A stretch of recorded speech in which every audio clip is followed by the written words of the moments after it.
Alright guys, today I'm just going to be giving a quick review on my 2022 Toyota Tacoma SR5 4-wheel drive V6 engine short bed. Just going to give you a little quick walk around of it. It's got projector headlights up front, chrome grille surround with fog lights. Behind the emblem is your dynamic radar cruise control.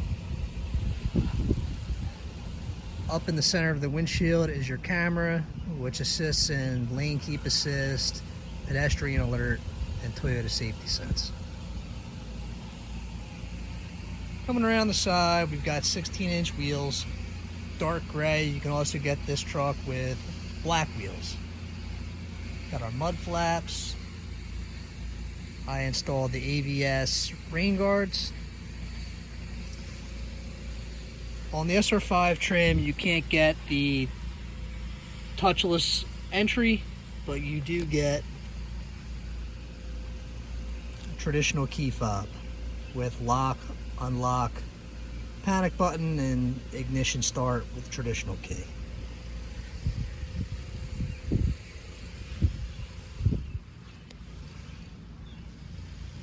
Short bed, chrome rear bumper. You've got a tow hitch, lockable, unlockable, removable tailgate. You have a backup camera. The tailgate lowers by itself. I've got a bed mat in the back.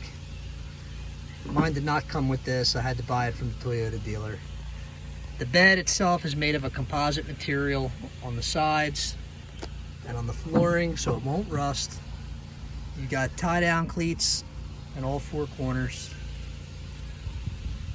You've also got your deck rail system up here. I don't have any of the cleats installed. You have a lockable, unlockable, little cubby area where you could put any of your belongings, bungee cords.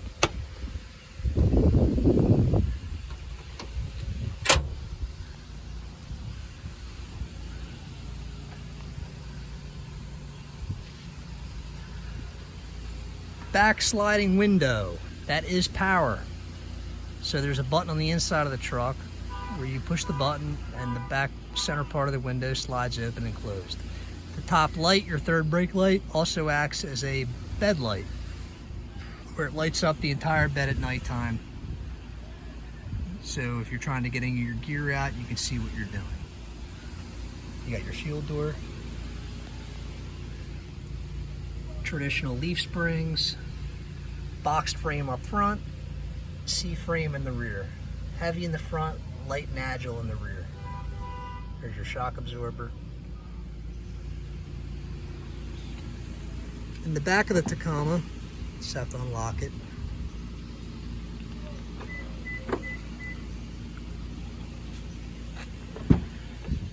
My particular model came with the red accent and red stitching on the seats. This is a double cab, so you have a little bit more room than you would on that traditional access cab model. You have two cup holders in the back, all weather floor liners. You can pull this seat down. You have more storage in the back. You can also flip this seat up like this, and you actually have more storage underneath the rear seats.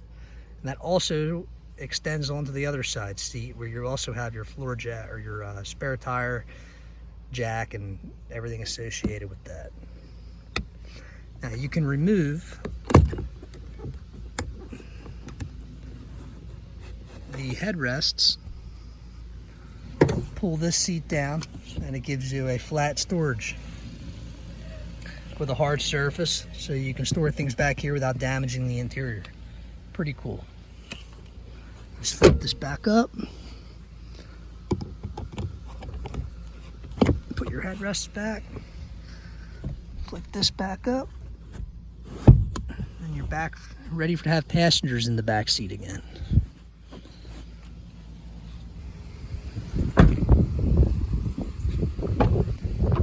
inside, there's your red door trim panels again. You have your window switches, locks, mirrors, door handle.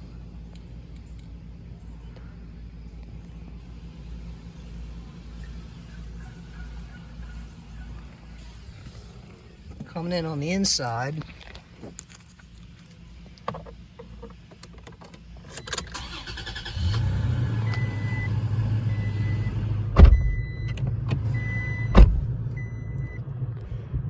since it's so hot outside, we have dual zone climate control, where you can set the passenger and temperature at a different temperature. Fan speed control here, automatic mode here. This button here, you sync them. It syncs the driver and the passenger temperature together. 4-wheel drive knob. You can shift this into 4 high on the fly, up to 60 miles per hour. You have a leather wrap steering wheel. You've got your automatic headlight controls, where the truck will automatically turn on the headlights when it's dark outside. Fog light controls. You have your windshield wiper variable speed. Tachometer on the left, speedometer on the right. Temperature gauge on the left, fuel gauge on the right. You have a 4-inch multimedia display. Tells you your miles per hour, miles per gallon, distance to empty, current fuel economy, trip distance. The truck will actually tell you when you've been driving too long, and it'll tell you to take a rest. In this screen, it tells you if your lane keep assist is on or off, cruise control is on and off. This screen here will alert you when you're due for an oil change or general maintenance, or if something's wrong with the vehicle, to take it to your local Toyota dealer. This is your lane departure alert sensitivity. Turn it on and off. Set the sensitivity of it. Same with your pre-collision system. You set the sensitivity 1, 2, or 3, or turn it off or on.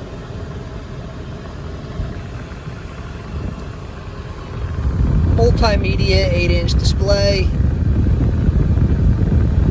It has the availability to have Apple CarPlay, Android Auto, Sirius radio. This is going to be your USB port here. You plug your phone into this, and that will allow you to use Apple CarPlay or Android Auto. 2 cup holders down here, a little storage unit down in here. You can actually take this little thing out for extra room.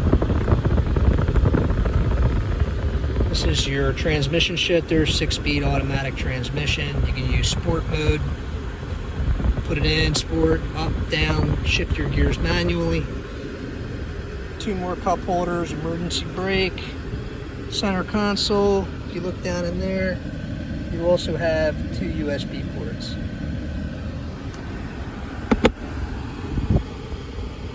More of the red interior, tan headliner. These vents here for your air conditioner and heater, they turn to change the direction of airflow. You can also close them.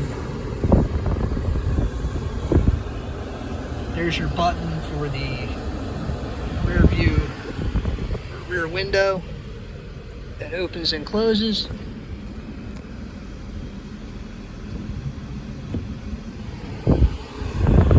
Got a 12-volt outlet. Heated mirrors. Warning lights. ECT power button, electronically controlled transmission. Basically what this does is when you press that, it's kind of like a tow haul mode, or Toyota recommends using it when driving in the mountains. It pretty much drags out the gears longer, allowing the engine to rev out without shifting gears as quickly, which kind of gives you the feeling that the truck has more power. And generally keeps the transmission out of 6th gear. Top, you got auto dimming rear view mirror. little spot where you can put your sunglasses. Map lights, you can turn them on or off. SOS, you press that button if you're in an accident or an emergency situation where you need emergency services.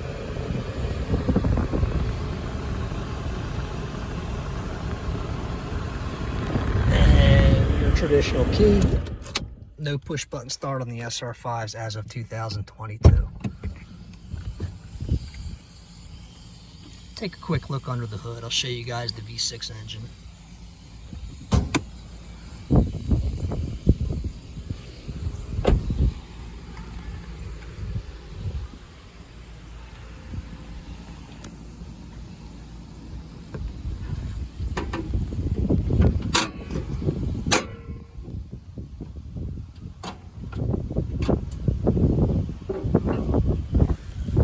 So under the hood we have a 3.5 liter V6 engine, D4S Atkinson cycle, and with this engine you're going to have dual port fuel injection. So you're going to have direct injectors and port fuel injection, so a total of 12 fuel injectors, which Toyota has done this more or less to combat the problem of carbon buildup on the back of the intake valve. So with a lot of direct injection engines, you will have a problem with carbon buildup down the road.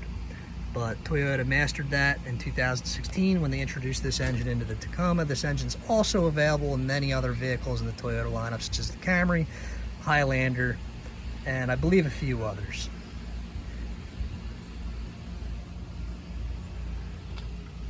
Down below you have your power steering cooler, that black piece with the fins in it, air conditioning condenser. Behind that you have your radiator.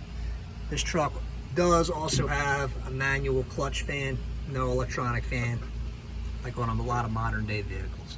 The engine bay is extremely easy, clean, easy to work on. This engine can easily go 300,000, 400,000 miles or more if well maintained. So that's it, guys. I just wanted to give you a quick review on my truck. I currently have a little over 500 miles on it. I plan on keeping it for 20 years or longer. And Toyota has a reputation of building great vehicles, so I have no doubt this vehicle will last that long, if not longer. Stay up on your oil changes, your general maintenance, and no doubt in my mind you could get past 300,000 miles with little to no problems.